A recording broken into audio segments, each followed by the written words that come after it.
The Profile.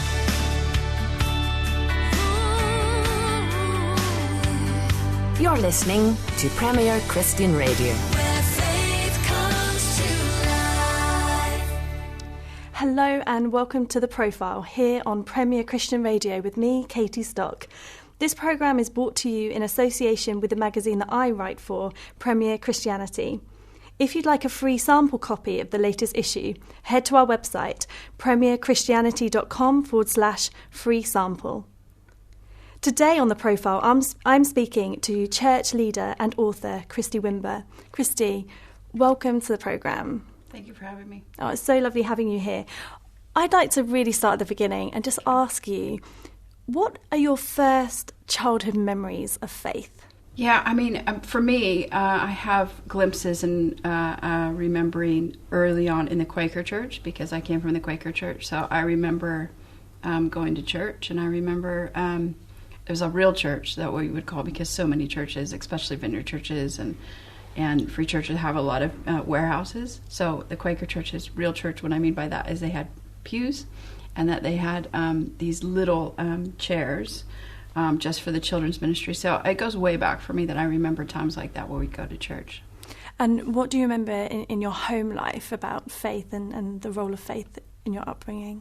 Yeah, I mean, it played an important part. My dad was great at it, and where he would kind of play a bit where, like, Sunday nights we'd go to church, and if we remembered what the sermon was about, then we'd get ice cream after church. So, sort of like... a good incentive. Very good incentive. And the answer was always Jesus. Like, every week, Jesus.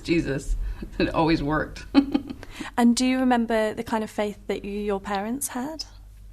Yeah, my parents are strong believers, always have been. And since I can remember, they got saved in the Quaker church as well. And so, yeah, they are believers and raised us as that. And so you are married and married to Sean. Can you remember when you first met him? Well, Sean and I actually grew up next door to each other. So I don't remember. Sean remembers me actually as a baby. That's kind of creepy. But he remembers me as a baby because of, again, being in the Quaker church, but also he's a bit older than I am. So he does remember me and growing up and everything. But I don't remember seeing Sean and really seeing Sean, you know what I mean? Yeah. It actually got my attention till I was older. So did you play together when you were kids? No. Okay, so your parents... He's 10 years older than me. 10 years older, so... Yeah, it would have been... illegal. He wasn't interested. It wouldn't have been right. He wasn't that interested. No, and rightly so. Okay. Yeah. And so how old were you when, you kind of caught your attention? I was 19. Okay. Yeah, I was 19. And he had just gotten saved, and I had just actually come back to church, because I wasn't really going to church through my teen years. It was kind of like off and on, not really going. And but then, yeah, Sean got saved, came to church, we saw each other, and that was kind of really it, to be honest. Yeah. Yeah. And so how would you say your relationship dynamic is? Because I think some different couples have different ways of doing things. Yeah, I think because we've been married 28 years now, that might be wrong, because I'm the one that always gets it wrong. He gets it right. It might be 29, actually. But his...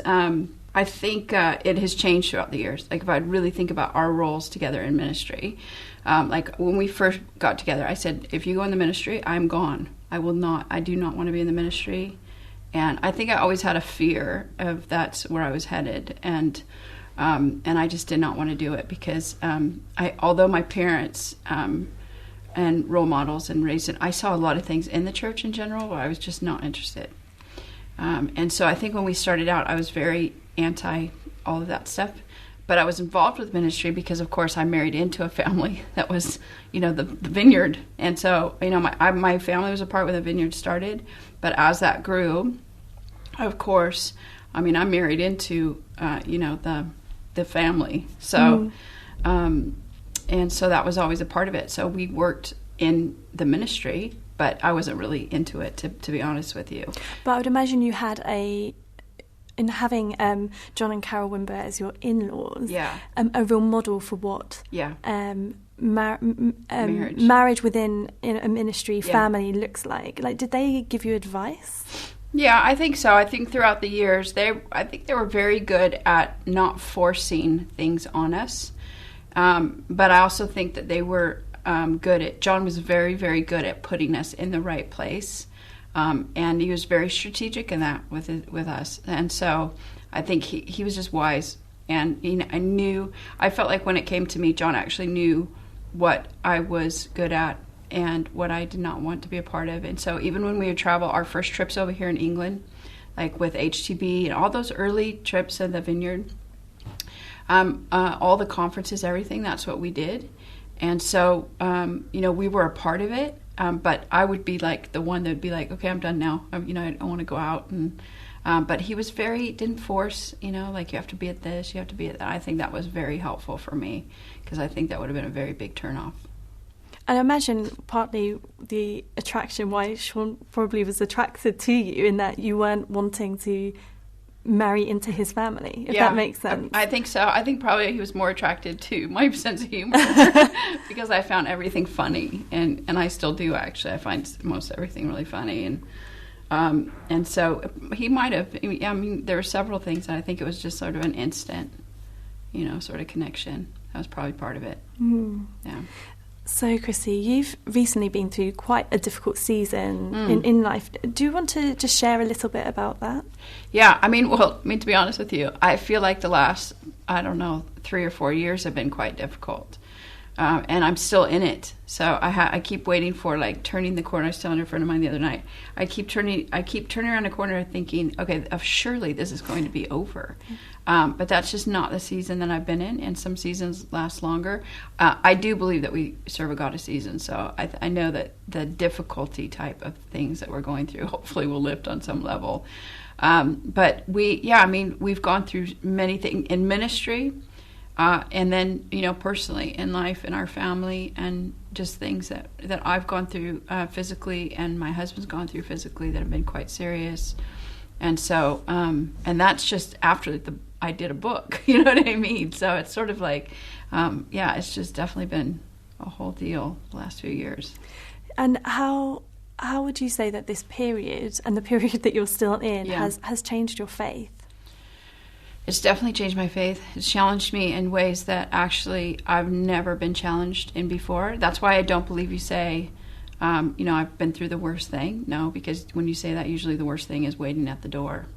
So, I hate to sound so down, but I just feel like this is life, this is battle. Plus, when you're in ministry, at the end of the day, when you're in ministry, you're on the front lines. And so if you're doing anything productive, the enemy's going to do whatever he can to stop you. And so I think that it's challenged my faith in ways that I didn't know that I was going to get challenged in. And other ways that I'm still getting challenged in, and I keep thinking, okay, this is going to change, right? And it hasn't changed yet. But definitely where my faith has been challenged in the area of hope. So, faith, it's our faith that actually gets tested, right? But I don't think the world's looking at our faith. I think they're looking for hope. And so I think that's the thing that's really gotten challenged in me, is not losing hope in the midst of, my faith. Like, I trust the Lord. I know the Lord's in control. I know that it's not over until it's over. But carrying hope and not losing hope in the midst of it, that's been a challenge for me. Yeah, that is such a challenge, I think. And do you think that, I guess it's not a huge shift, but in some ways quite like a realignment, does that change how, as a pastor, you interact now with your church community when they're in the place of hopelessness? I think so. And one of my transitions is that, with the church, that I made a massive transition with my church recently. So I think in walking that out, they're watching how we handle this. They're watching how I respond, how I talk, how I'm living. They're watching all of those things. And so whether, I'm preaching or whether we're going through something difficult, or they're watching all of it. So I think it's very important that that no matter where the stage is where I'm ministering, is that's always in the back of my head, is that everybody's watching at some level. Yeah. And that can be a huge pressure, but also a great opportunity to live quite prophetically in a way. And where just your very life is almost a prophetic act. Yeah, well, it is actually. And you don't pick those things. I think those things pick you. And so my life has been very prophetic in so many different ways and pioneering in so many different ways. So I would think of myself as a pioneer because so many things that the Lord's had me do. And definitely prophetically. And to be honest with you, to have a prophetic type call is a lonely call because the prophetic is not always popular. When we think about the prophetic, we think of, I want a word and I want to, yeah, that's the good side, that's the building up, that's the encouragement, that's the comfort. But the true prophetic of actually really calling things out is the word that actually calls us out of complacency. And so those things are tough and they're hard to hear.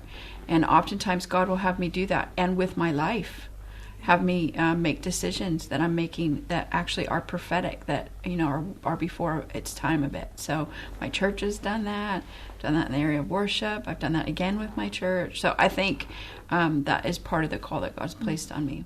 And that's a message that I saw you shared with the Pioneer Network here in the UK, kind of that challenge of not doing what is popular on the Christian scene, but kind of really digging down into what is God calling us to do right now, not what the church in the other side of town is doing, but what is God right here calling us to do. And that takes a level of bravery to kind of tune out the noise and really kind of set our eyes on him to get that focus, doesn't it?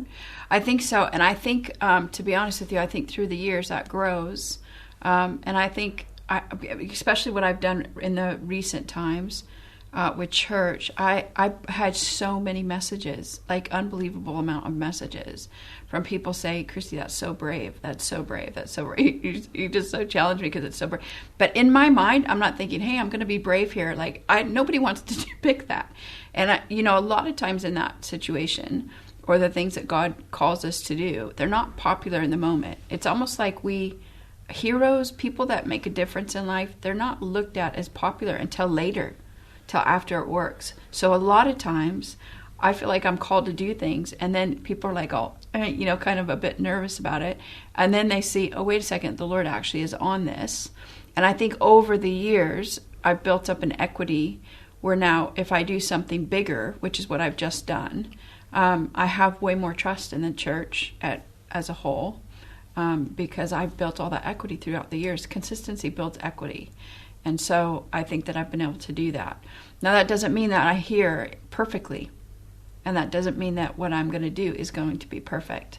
But I do feel like it builds into a confidence of, okay, well, this is what the Lord said, I believe, and I would rather risk that and then be right. And I would rather risk that than my reputation looking perfect. And I would rather, because I'd rather obey him. And so if I miss it, then I'm learning another thing. But I think it does build into who I am and as an example to other people, which is important.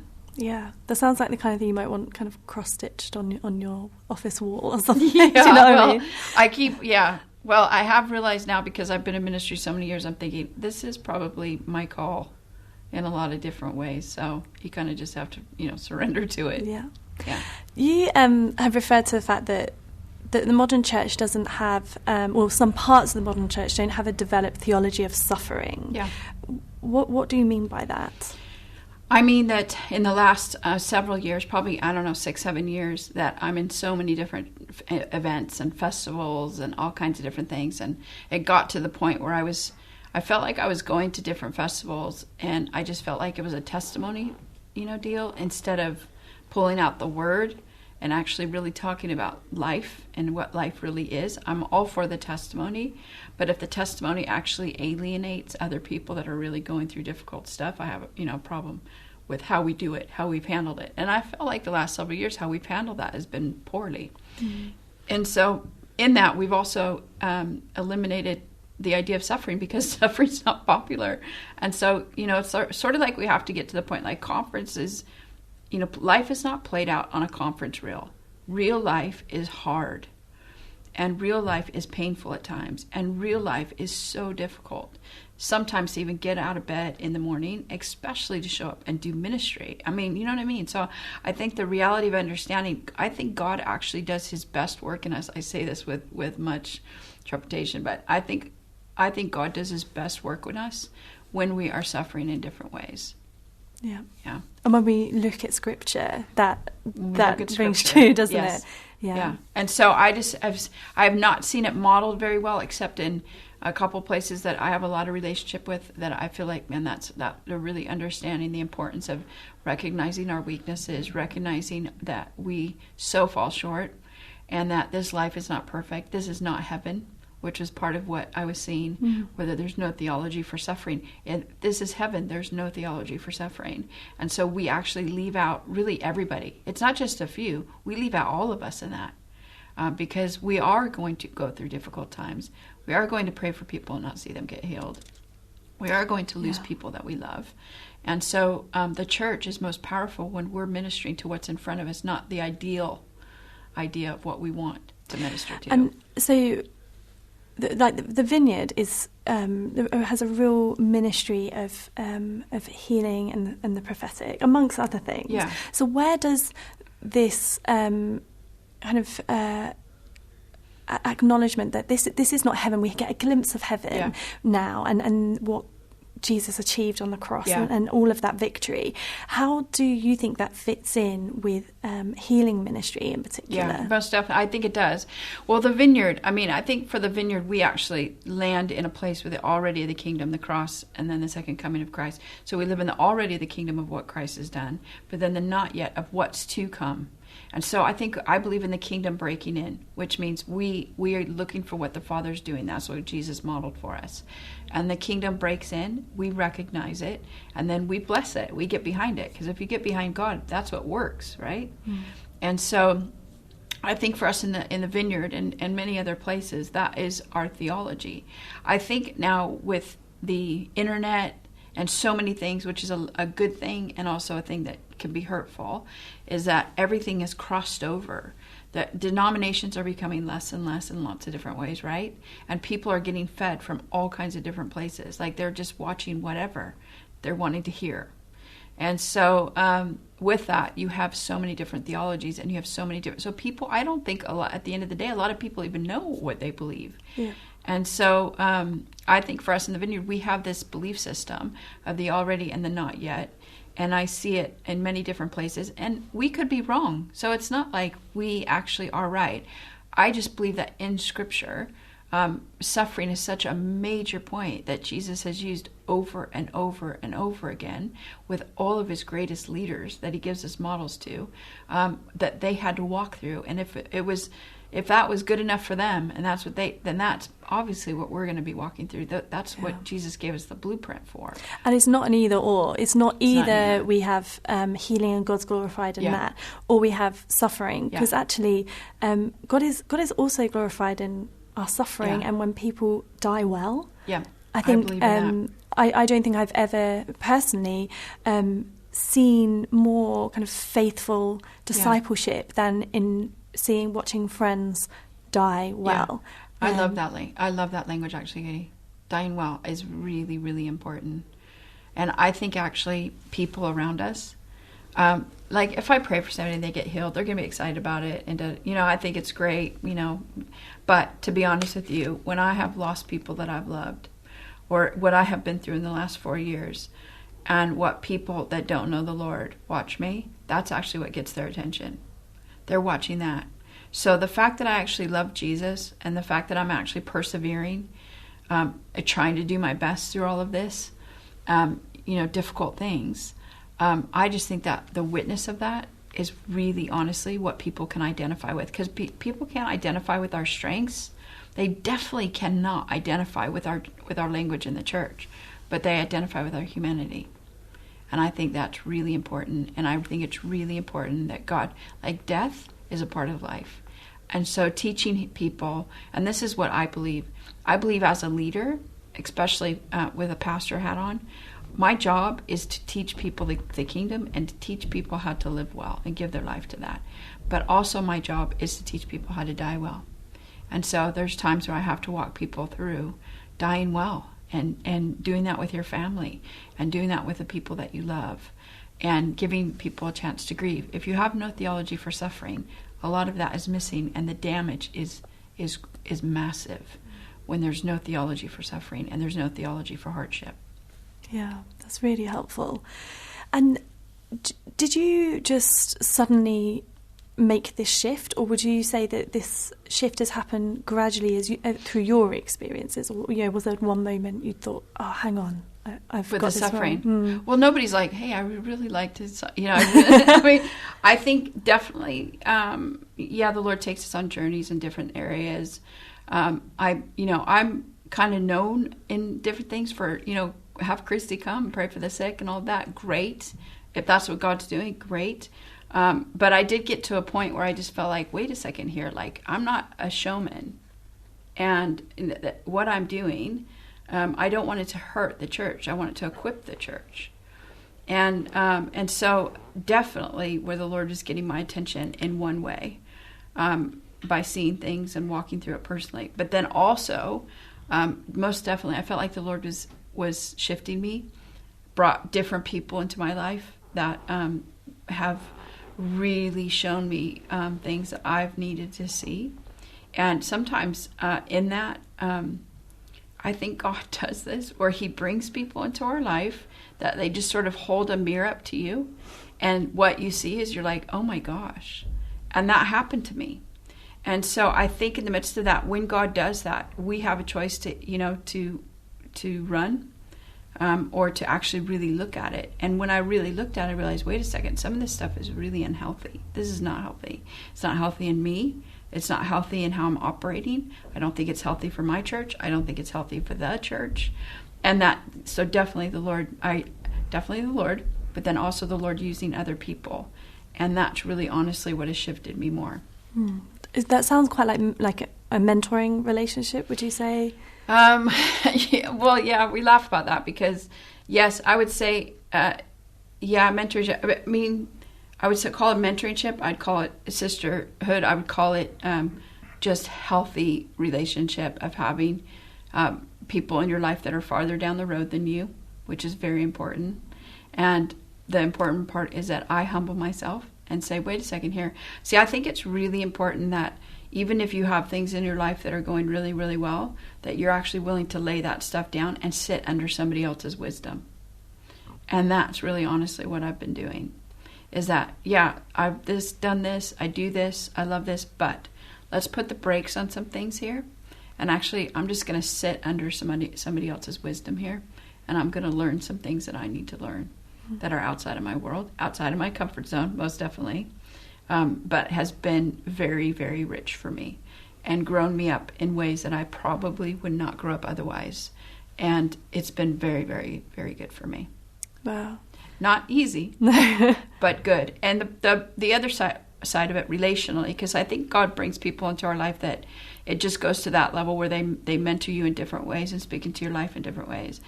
But the thing that I feel like God's blessed me with is that I love these people and these people love me. So I think that when love is involved in the relationship in a deeper way, then it even goes broader. And I think that's a gift from God. And so you were describing where you're kind of seeking the wisdom of those who have gone ahead of you. Yeah. I would imagine that because of your ministry and the name that you carry, you have a lot of people at the beginning of their ministry wanting wisdom from you to sit under, your kind of canopy or umbrella, learning from you. How do you work that out in a way that's not draining, that is in a healthy dynamic? Yeah, I obviously can't do everybody, right? So, but I definitely feel like there's different layers, and I'm actually stepping into more where I'm doing that on a deeper level because I so believe in the local church. And so I want to actually do that more and more, where I'm training and I'm, helping with church planting, and I'm doing more very intentional with all of this. So I have different layers where I'll meet people and I'll be like, okay, hey, why don't you contact me? You get stuck, you have a question, why don't you drop me a note, and I'm happy to help you. Then I've got other things where I meet with different, girls and kind of chat about where they're at, kind of help them get from A to B to C. So I do that quite a bit. And then I do it on the other level with leaders, and then I do it on another level with, other big events and all that. So I'm very intentional with it.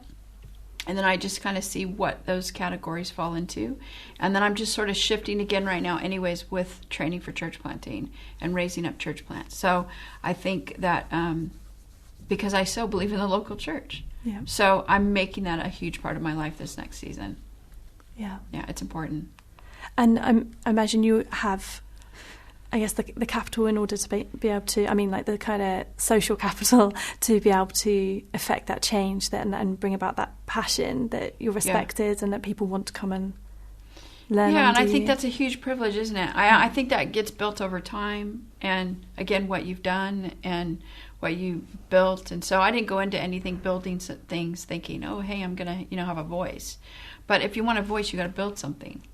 So I think that's honestly what's happened. I've built things through the years. God's blessed it in different ways. And so if I can help other people, especially, to be honest with you, what I didn't have is what I want to do for people in the next season. Because I just feel like I had no support system in so many different ways. Like people think, oh, Wimber, oh, Vineyard, you got. No, honestly, some of the time it's a blessing and a curse. Because people think, oh, you got this, you can do this, and it's, and so they're hesitant to kind of help you. So I actually didn't have the support I needed.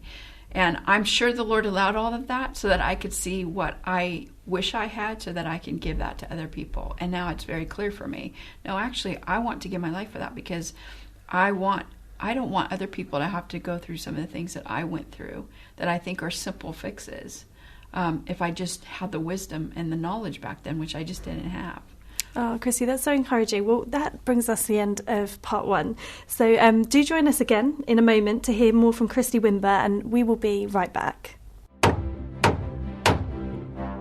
It's 500 years since Martin Luther hammered home his message that kick-started the Protestant Revolution. In the October edition of Premier Christianity, we ask what exactly did the Reformation do for us, featuring leading voices on both sides of the debate, a dialogue between a Catholic and Protestant on trading places, and a look at the women who influenced the movement. Plus interviews with Christy Wimber on why she chose to close her thriving charismatic church, the family who have instituted tech-free Sundays, and stories of faith behind the bars of an immigration removal centre. Ask for your free sample copy at premierchristianity.com/free sample.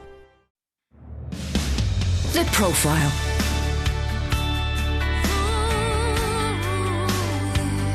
You're listening to Premier Christian Radio. Where faith comes to life. Hello and welcome back to The Profile here on Premier Christian Radio with me, Katie Stock. This programme is brought to you in association with the magazine I write for, Premier Christianity. If you'd like a free sample copy of the latest issue, head to our website, premierchristianity.com/free sample. And today on The Profile, I'm speaking to church leader and author Christy Wimber. Well, welcome back, Christy. A lot of people, you talked about this in the first half, but a lot of people don't know that the roots of the Vineyard are in the Quaker church, and that's the church that you grew up in. When you look at the movement today, are there traits of that heritage that you can still see? Yeah, I definitely. Do the people know that those are the art? Probably not. That concerns me because you have to know where you come from. I think that's very important. Plus, we're a young movement. But yeah, definitely Quaker values. And I just need to say, Quaker over here is in England is a bit different than Quaker in the States. Okay. So when I have said, Quaker, sometimes people's eyes go really big. It is different than how it is. Do you want to explain those differences? Well, I don't know all the differences, to be honest, except to say that I need to say that it's different. Okay. In the States, I know it's very healthy. It's not, it doesn't have any sort of weird, kind of attachments to it in any way, cult or otherwise. I think that's very important to say. It's a very healthy movement, and I know the leaders quite well still, and hang out with them even. So they're just a really lovely, lovely movement. As in regards to what we have in the Vineyard, our roots are definitely Quaker roots. And so our care for the poor, which is a big thing for us in the Vineyard, compassion ministries is very important. In fact, early on, John said, if we don't care for the poor, we're in big trouble. We need the poor as much as the poor need us. Like that is it's a big call for us. That's so in even me and my husband. Like, that's such a huge part of our life, huge part of how we did our church, huge part of how we minister. Caring for the poor is very important. And worship was foundational in the Quaker Church. I didn't even learn that until a couple years ago when I was at the 100-year celebration, that worship was such a big part of it. And obviously for us, worship in the Vineyard has, from our roots and how we started and what we were part of and all that. And several things, as in just how we were not really big on titles. That's really carried on into our movement, where you can go around the world today and people don't really care so much about being called, so-and-so, even pastor or whatever. Like, I had to get over a lot of those humps, even just in leading, so to speak, that, being called a pastor is okay, and being called, certain things of what you're doing is all right. Especially in today's day and age when everything is, apostle and prophet and all of that. So John was very much if you're doing it, then you got the title, and if you've got the title, then you shouldn't have to tell everybody you have the title, Yeah. So I see that all across the world, actually. That is definitely a part of our Quaker roots. Do you think the kind of Quaker tradition of being having the freedom to share what you think God is telling you, and having the freedom that everyone will listen to that, to me that sounds very much like the Vineyard, where what you hear from God isn't mediated through your church leaders. There's not a total free-for-all, but there is in some respects, and that space is created for individual gifts and hearing God's word. Yeah, I mean, the Quakers were called the Quakers because they quaked, like the Holy Spirit came on them. A lot of Quakers don't know that. A lot of Vineyards don't know that, but that is the foundation of the Quaker movement as well. Hearing God and actually going for it. I think that probably the language is a bit different. I don't think we even really knew that those were Quaker things, because we were actually kind of blessed out of the Quaker movement for, moving in the gifts and the Holy Spirit. We were blessed back in a few years ago, which was quite remarkable. It was a beautiful ceremony. But I think hearing God and following God and all of those things, I never knew those were Quaker things, actually. I always thought of that as being taught that was a normal way of your Christian walk, and you don't have to go through somebody else. You can just go to Jesus yourself. Yeah. So I grew up on that. Yeah, and your eyes lit up when you said how you'd been hearing about the roots of the Vineyard, and how you almost seeming concerned that a lot of people aren't aware of their heritage. Yeah. Do you think that that's slightly an age thing, that as you grow older, you care more about where you've come from? Yeah, I mean, to be honest with you, I think I've always had that, because my father-in-law has been gone 20 years this year. That's a long time, actually. And when he died is when I was like, we've got to make this all of our stuff. We've got to care for our heritage. We've got to make sure that all of the generations follow. We've got to plan for at least a couple hundred years. So I was doing that then. So I think that's always been in me, where we've got to plan, we've got to care for, we've got to protect. I think that's very important. I think you've got to plan that, far in advance, and preach that way, and sow that way, and give that way. So it's important to me that people understand what they're a part of and where they come from. Because if God's called you into a certain movement, you want to know why God's anointed that movement, because that's where you'll be blessed. That's where the anointing was going to be. So I think that's very important that we operate in that way, because we paid a high price to actually leave what we were already in. So it's important to me. Yeah. So, Chrissy, you planted and led the Yorba Linda Vineyard. I hope I said that right. Yeah, you did. Good. Actually. Very, very well. And that was a church in the same city that the Vineyard was originally founded. Yes. But that church has since closed, so you've closed the church. Can you explain to me a bit What I about did. that, what you did, and why, and all of that kind of stuff? Yeah, so, I mean, it was a massive transition. So this is when we speak a little bit about prophetically, this is where I was like, oh, this one I don't want to do. It was very difficult. It's one thing to actually close or change something that's not working, or but that's not the case here. The case here that we were in massive transition again, and for over 2 years we were looking for somebody to come take the church. We could not find anybody, and I had taken on working with Vineyard US, helping with church planting, and I was like, why is it that we actually don't have a bullpen, which we call that in church planting, for other people to come in it to actually take churches over we don't have that, but we're planting 750 new churches. So my brain's like going, like we've got to build this because this is what we need. So I'm walking through all of this. And at the same time, we can't find anybody to take the church. And the Lord had spoken to me and said, your assignment here is done. And so I knew that was, but I also knew that it was very important that I did not leave before I was done. And so, or I knew it was important that I didn't leave before I was done, but also how I finished, I needed to finish really, really well. Because as a pioneering church, it's made a massive difference in the city. I mean, our outreaches and all that. We had 26 outreaches going. I mean, it's an organization within an organization. And but the Lord made it really clear to me that we were going to have a massive transition. And I kept thinking, well, of course the Lord's going to bring somebody in. Of course the Lord's going to bring somebody in. And we just could not find anybody. And at the same time, we had gone through a massive transition where in the States, it's kind of really crazy, but we got into this building, put $250,000 into it, got everything set up. And the week after we got in, the landlord tried to evict us because we redid everything. So we were leasing to buy. And just in the States, you can actually sue and try to, kind of do those kind of things. And you have to defend yourself, right or wrong. You have to defend every accusation. And I had hundreds and hundreds and hundreds of accusations. I think I had 10 lawsuits. So all I was doing was defending myself and defending the church. And I'd come back into town, and that's all I was doing. I was like, this is not what I've been called to do. This is not what we're called to do. Who cares about a building? It was just a nightmare. And so it was one of those things that I will never understand, actually. It was so unjust. I was doing what I was doing for free for the city, so many different things. And there was so much just opposition. And winning the lawsuits was nothing because she wasn't going to stop. And so I just had to walk through this whole thing of trusting the Lord and asking the Lord what to do. And so we made this massive shift and got out of it and just rebuilding. At the same time, kind of looking for another building that we could not find. So I was looking for another building. I couldn't find anything. My husband started getting quite ill with his back, digressing quickly. So I knew that actually us getting another building, which would be our 9th building, if not 10th, in 11 years, he could not really be a part of.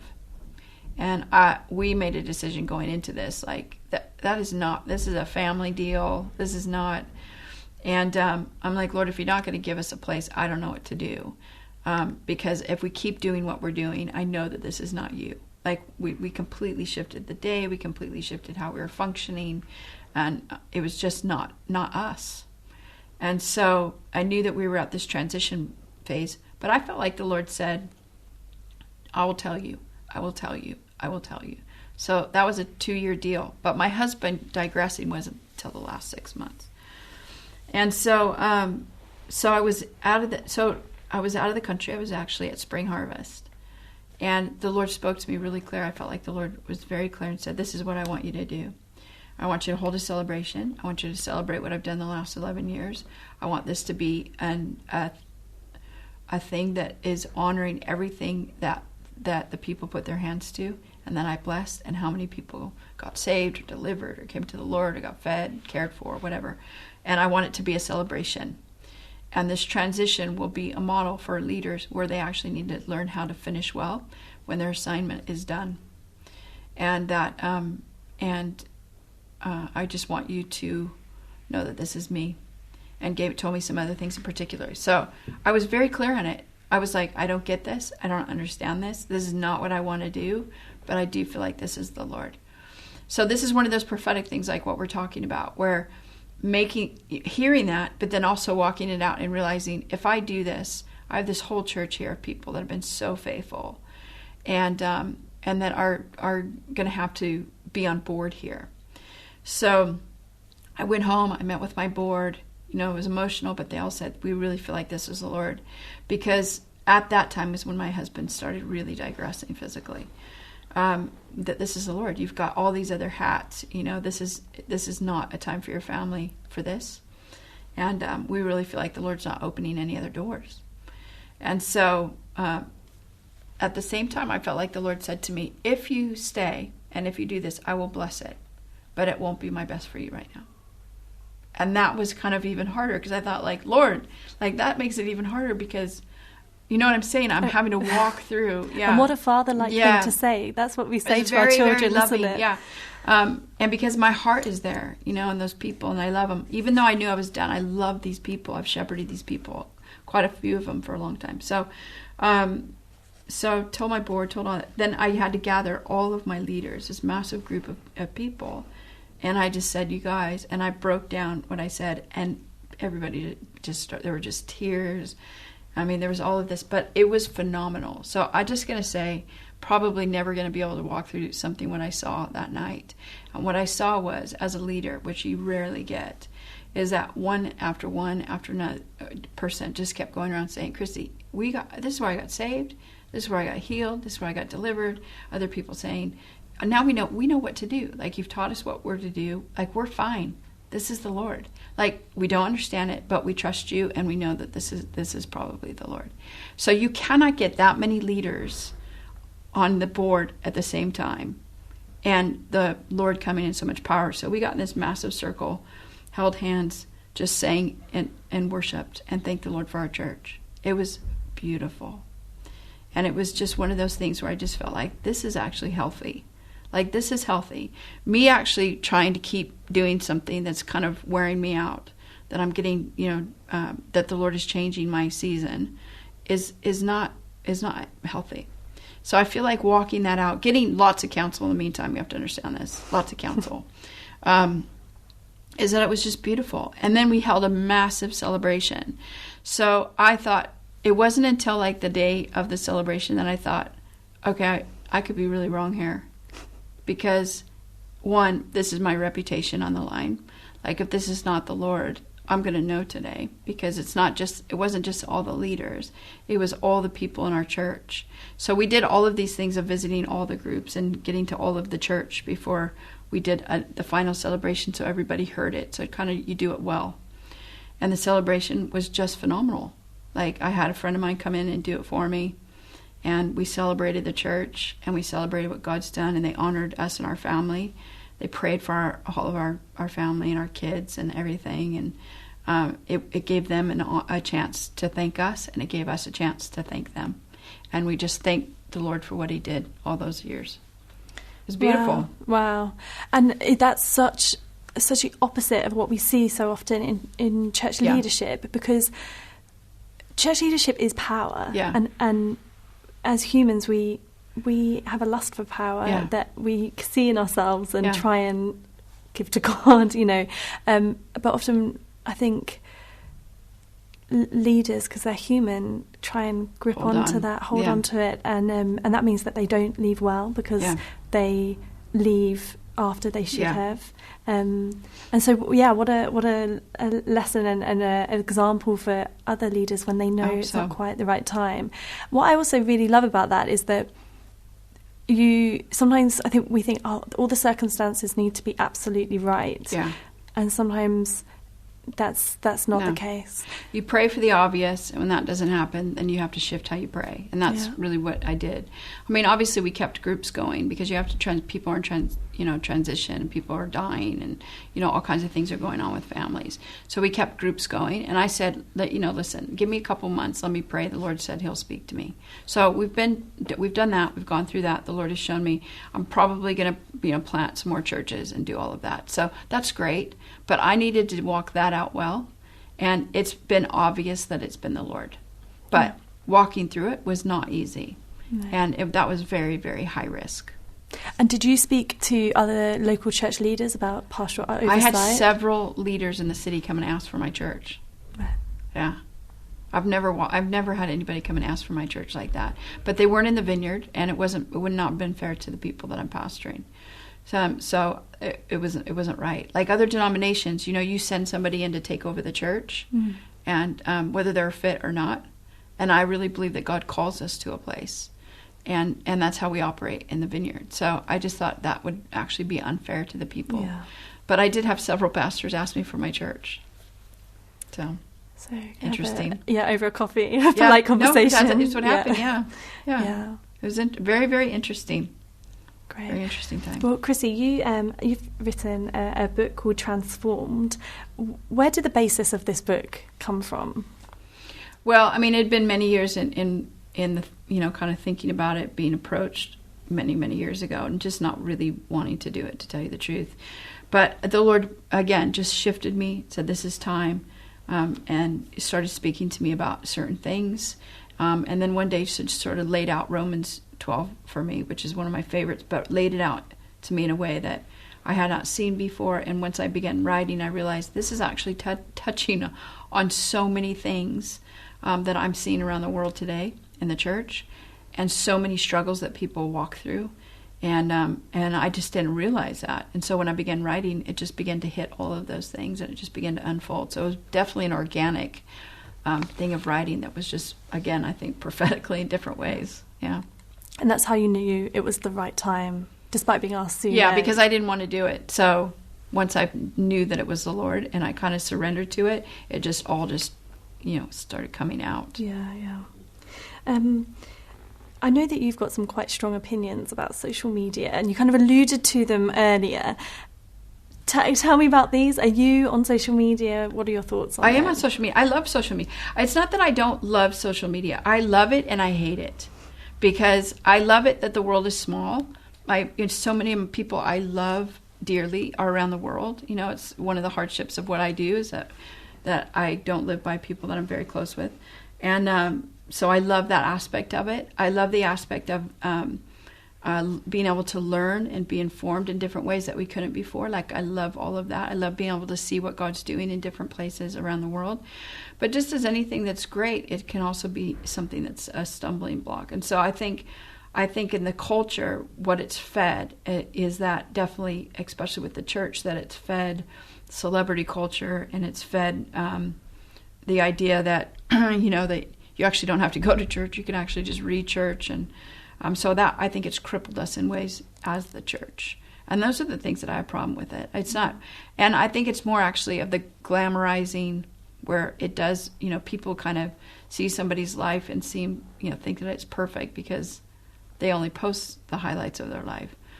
And so those are the things that bother me. But the other side of it is, it's a great way to keep in touch with your friends around the world, and things like that. So, yeah.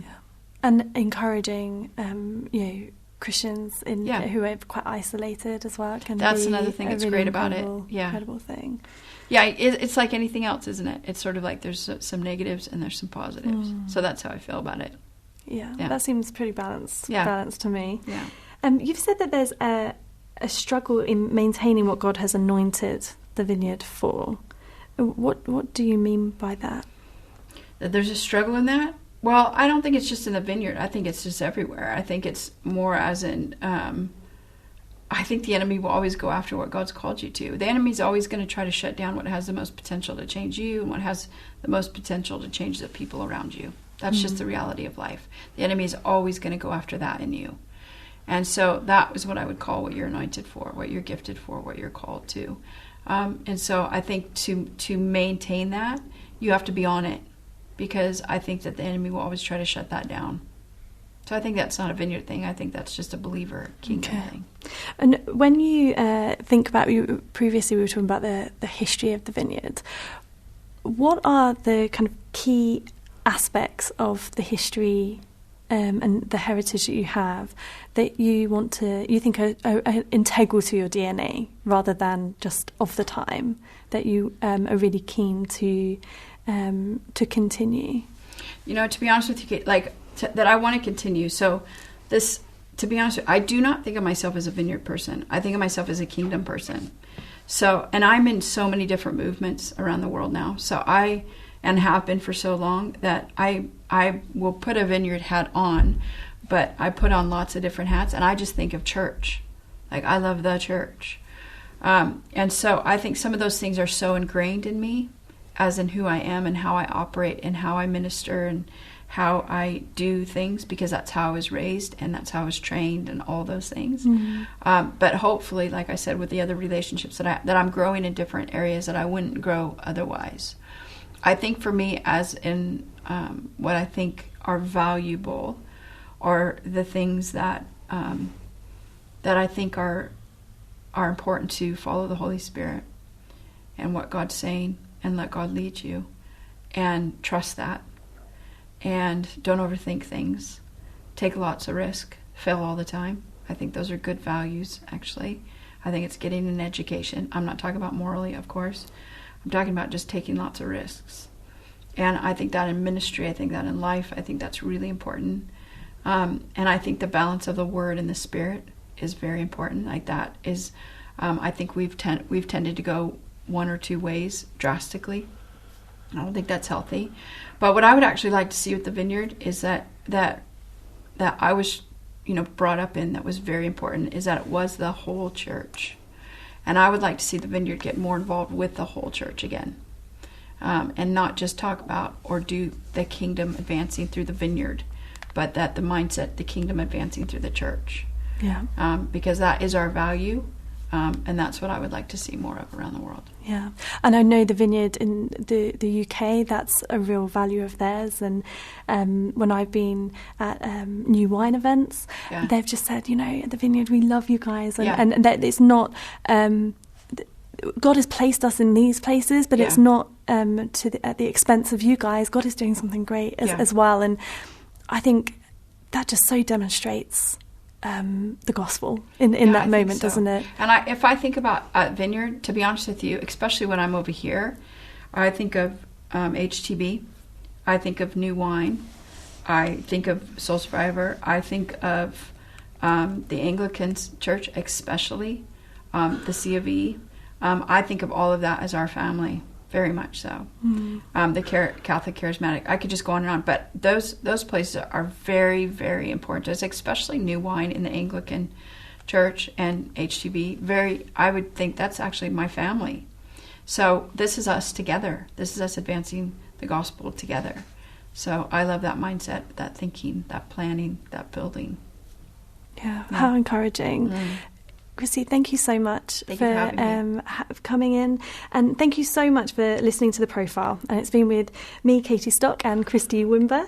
You can listen back online at premierchristianity.com/The Profile. You can also download the podcast. Join us again the same time next week. Coming up next is Dave Rose with Premier Playback.